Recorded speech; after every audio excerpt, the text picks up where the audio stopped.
Ang araw po sa inyo, agan, almusal, tanghalian, hapunan at midnight snack.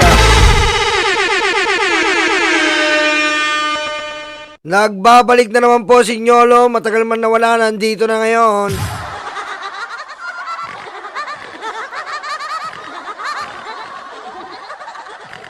At dahil nga po, matagal tayo nawala, bibigyan ko lang po kayo at mga kinolekta kong mga topic ay ito po. Ito po, binabatikos po ngayon bago tayo dumako sa mga suntukan. Mamaya po dadako tayo sa mga napakagandang suntukan po at si Basti po ay nanginginig na ang betlog.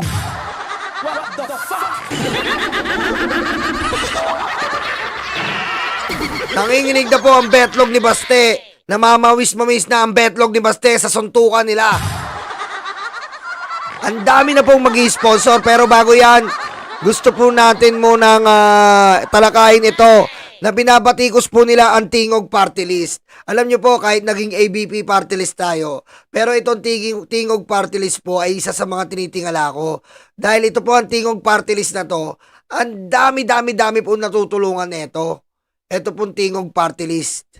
Ngayon po mga bagyo na lang po, tignan nyo naman po, nagkalat na naman po ang tulong ng party list na Tingog. Ang tanong, nasa na ang Duterte Youth Party List?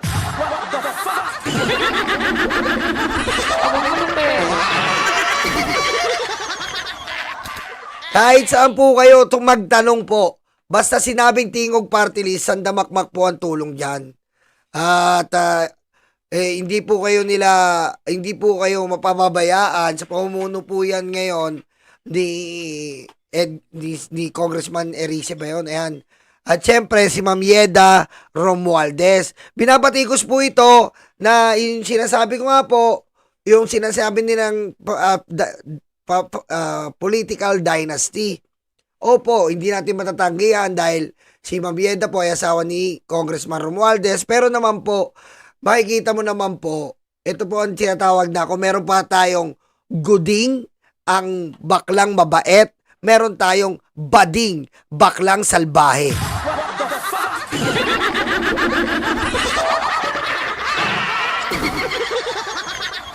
Okay? Ito naman pong Tingog, kung meron po tayong guding, bading, meron po tayong partying. Para sa party. Partying means nagpaparty-parte ang pondo.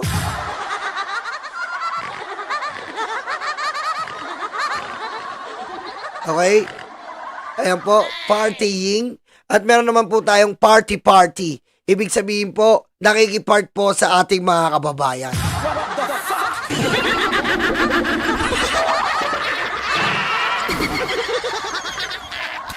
Kaya ito po, na masasabi ko po to, kumpara nyo po, hindi po ako magdadalawang daliri ay dila sa inyo.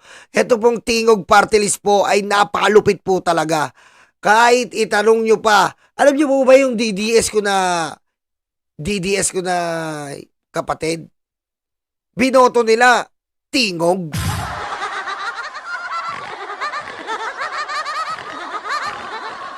Totoo yan. Oh. Yung DDS ko na tawagan natin na available ba to si ito ano to ito para kasi tayo dito talaga dapat tayo dito real fact in facto. Tawagan natin DDS to Hello pre. Oh, asa ka, bumiyahe ka? Nandito ko sa Las Piñas. Ba dyan? Ba na ba dyan? Hindi pa. Okay. May tatanong kasi ako sa iyo eh. Ano yun? Sabi ko dito naka-live kasi ako. Sabi ko, tatawagan ko yung DDS ko ropa. Etong DDS ko ropa, binoto na ito Tingog Party List. Di ba pare? Oh, syempre naman. Tingog Party List tayo. Congressman Isidro is in the house. Oh, kita mo ha. Tingog Party List pero Tatay Digong ka, bring back home, di ba? No need to bring him home. Yun lang pre ha, salamat ha. Sabi ko kasi yung mga, ikwento mo nga yung natulungan ng Tingog Party List doon sa kapatid mo pre. Ay, oo, maraming natulungan kasi yung mga yung mga nangailangan ng tulong especially doon sa Santa Maria na sa private hospital, which is ang naging bill sa hospital is 300,000, na wala talagang pambayad, tinulungan talaga ng ng Timog Party List. Oh, di ba? Santa Maria, sa Marilao, Oh. sa basta sa bayan ng Bulacan. Oh, kita mo. Ayan ha. Ayun, hindi naman maniwala eh. Sabi nila, puro lang daw ako invento. Sabi ko yung bilas ko na si Dennis, tingog ang binoto, DDS yon. Timog Party List tayo, men. Oh, ayan ha. Pare, salamat. Mag-ingat ka dyan ha. Okay. Okay, umuwi ka maga. Mag-iinom tayo. Ang lamig dito. Umuli kang gin. Sige. Okay. Ayan. Nakita nyo? Oh, ganun kalupit ang tingog party list. Hindi tayo mag-endorse dito na hindi na DDS yun ha. DDS. Oh. Diba, Mamula Lane? Yung dumadalaw dito yan, yung mga biyenan ko, mga hipag ko, DDS. Tingog ang binoto kahit DDS sila. Kasi nga po, yung kapatid niya na ospital, binigyan po ng guaranteed letter yon. 300,000 wipe out. Walang binayaran. Yan ang tingog party list. Party-parte. Oh, kaparty mo, kaparty ko para sa Pilipino. Tingog party list. Baka naman.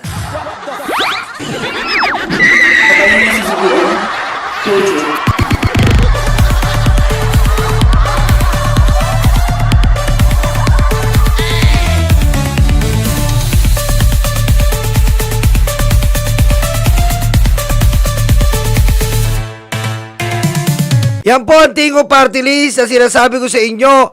Ngayon dumako na naman po tayo dito sa si Ping Lacson, binutata si Cheese Escudero.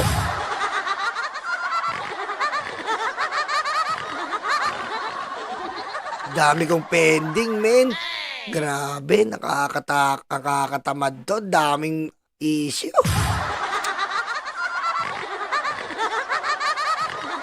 Ubus na naman lalamunan ko nito. Ping Lacson, binutata si Cheese Escudero sa 150 million pork barrel.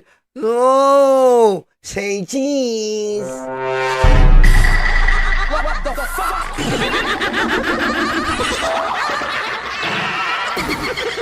Tila po, nagtatrabaho na po si Ping Lacson. Dahil basta si Ping Lacson, ping ping ping, lahat ng sinungaling. Ayos ba yun, Senator Ping? Senator Ping, baka naman. Tingog, baka naman. Ayun na yung mga libre lang yan mga ko sa inyo bansag ko sa inyo Senator Ping, ping ping ping ang sinungaling. Baka naman. Tila binaril po mga kanguso, no? Tila binaril po ni Senator Ping na dati pong Chief PMP Senator Ping Lacson, no? Si Cheese Escudero. Dahil po, kung alam sa ating nalalaman po, sa tinagal-tagal po ni Senator Ping Lacson, siya po ay hindi kumukuha ng pork barrel. At nakita niya po na itong ating Senate President na si Cheese Escudero ay nagtataglay po ng 150 billion pork barrel, mga kanguso.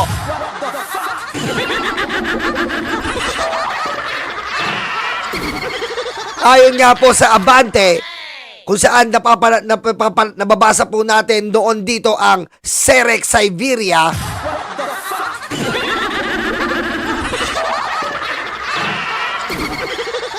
Ayon po sa Abante, sinupalpal ni Senator-elect Ping Ping Ping Lacson ang payanag ni Cheese Escudero na wala umano itong kaalam-alang tungkol sa 150 pork barrel na ikinarga sa 2025 national budget. Napakakapal lang mukha.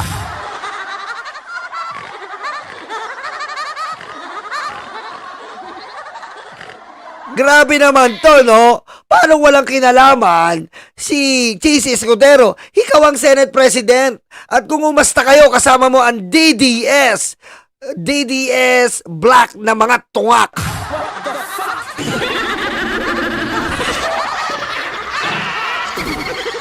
Diba? Tandaan nyo ba yon?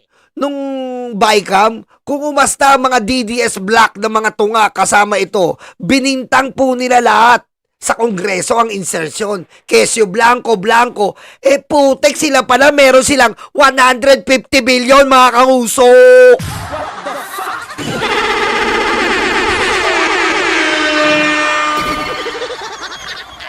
Buti na lang po, nandiyan na po. At naboto natin si Senator Ping Ping Ping.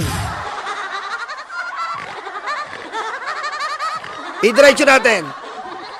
If true, it might not speak well of him as the Senate President. It is even worse if he knew and tolerated it all. That's right. Okay? We don't believe you, Cheese.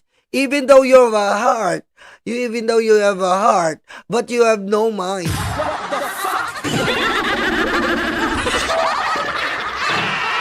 Huh? Cheese, always remember that, even though you have a heart, you have no feelings.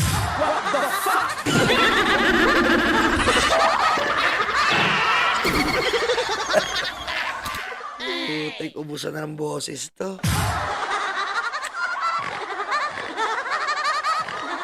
$142 billion, YOLO.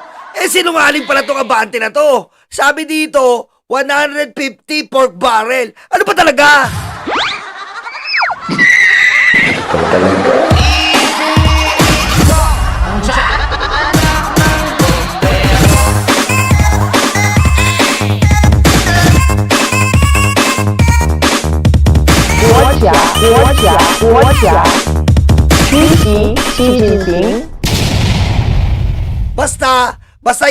Basta yan po ha. Basta nagdakaw sila.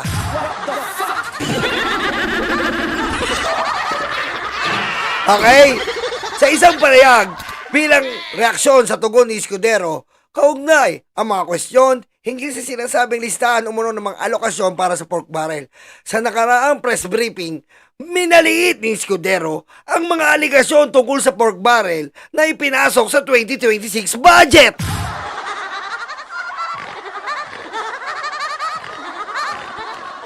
Kung saan man lulugar yon, nakalagay naman sa budget lahat yon. Ngayon kung nakarelease o hindi ng DBM, siguro makakasagot nun. Hindi ko alam. Hindi ako updated kasi automatically release. Anak ng weting na Senate President to.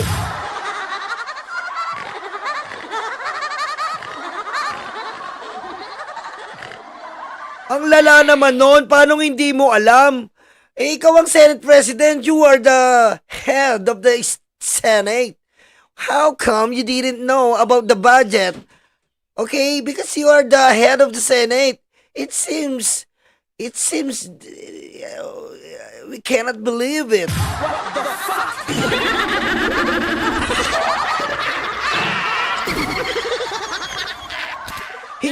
Hindi ako updated kasi hindi automatically release. Hindi ka updated?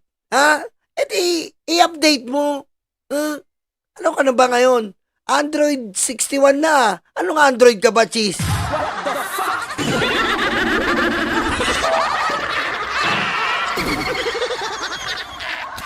Hindi ka mukha noong dati.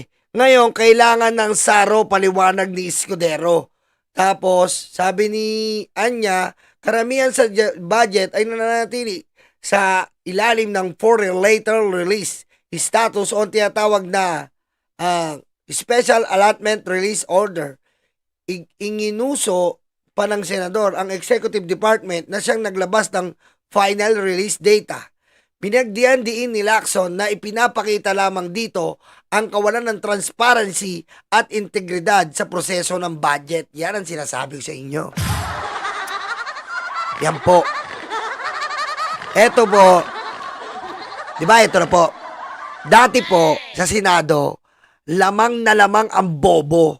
Ngayon, meron ng tigalinis ng mga bobo.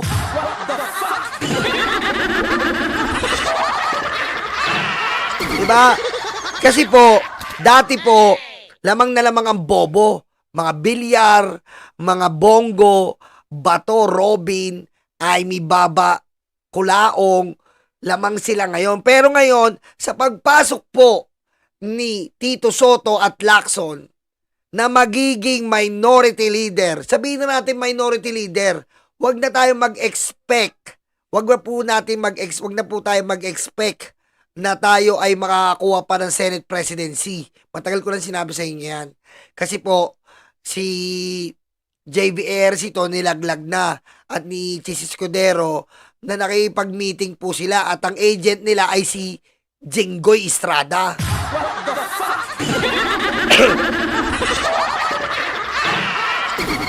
Diba? Ngayon po, meron ng tigawalis ng bobo. Si Lacson, si Tito Soto, siyempre si Risa Ontiveros. Ayan po ang mga tatlong harang na inaasahan natin. At siyempre, makikita po natin, baka ang aking kumparing buo na si Win Gatchalian ay babaligtad na rin. Ayan po ang aabangan natin dyan. Yung mga yan. Yung iba, wala rin na rin kwenta eh.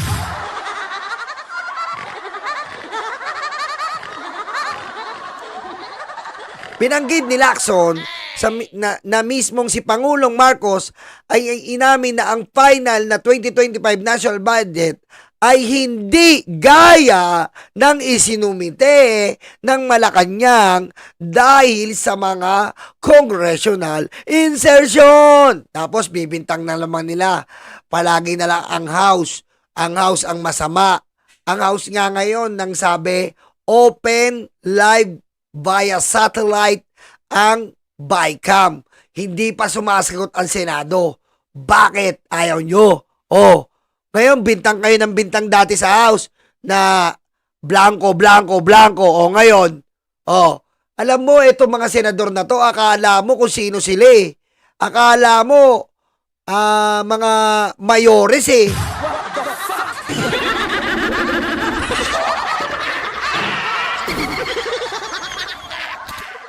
Sabi ni Lacson, denying the obvious won't help obviate the negative public perception on one of the most corrupt national budget passed by the Philippine Congress.